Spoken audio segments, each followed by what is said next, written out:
নবম pay scale নিয়ে অর্থ উপদেষ্টার বক্তব্য প্রত্যাহার ও পে স্কেল 15 ডিসেম্বরের মধ্যে গেজেট প্রকাশ বাস্তবায়ন শীর্ষক কেন্দ্রীয় প্রতিনিধি সমাবেশে আয়োজন করেছে বাংলাদেশ সরকারি কর্মচারী দাবি আদায় ঐক্য পরিষদ। আজ সকালে জাতীয় প্রেস ক্লাব আয়োজিত সমাবেশে সভাপতিত্ব করেন ঐক্য পরিষদের মুখ্য সমন্বয়ক মোহাম্মদ ওয়ারেস আলী। প্রধান অতিথির বক্তব্য রাখেন গণ অধিকার পরিষদের সভাপতি সাবেক ডাকসু ভিপি নুরুল হক নূর। স্বাগত বক্তব্য রাখেন ঐক্য পরিষদের সমন্বয়ক মোহাম্মদ লুৎফর রহমান। এছাড়াও বক্তব্য রাখেন ঐক্য পরিষদের সদস্য মোহাম্মদ রফিকুল আলম সহ অন্যান্য অতিথিরা।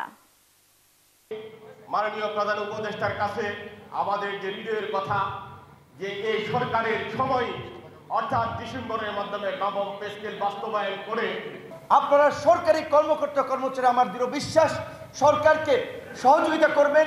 তাই আমার জায়গা থেকেও এই আন্দোলনের সাথে জোনায়েদ সাকি ভাই, মান্না ভাই, সকল রাজনৈতিক দলের সমর্থন আছে। হয়তো এখানে অনেকে আসতে পারে নাই। সরকারকে আমরা অনুরোধ করব অবশ্যই এই পে স্কেলের বিষয়ে আপনারা এই ডিসেম্বরের মধ্যেই একটা সিদ্ধান্ত নেবেন যেন এই কর্মকর্তা কর্মচারীদেরকে আবার যেন অন্যদের মতো রাস্তায় না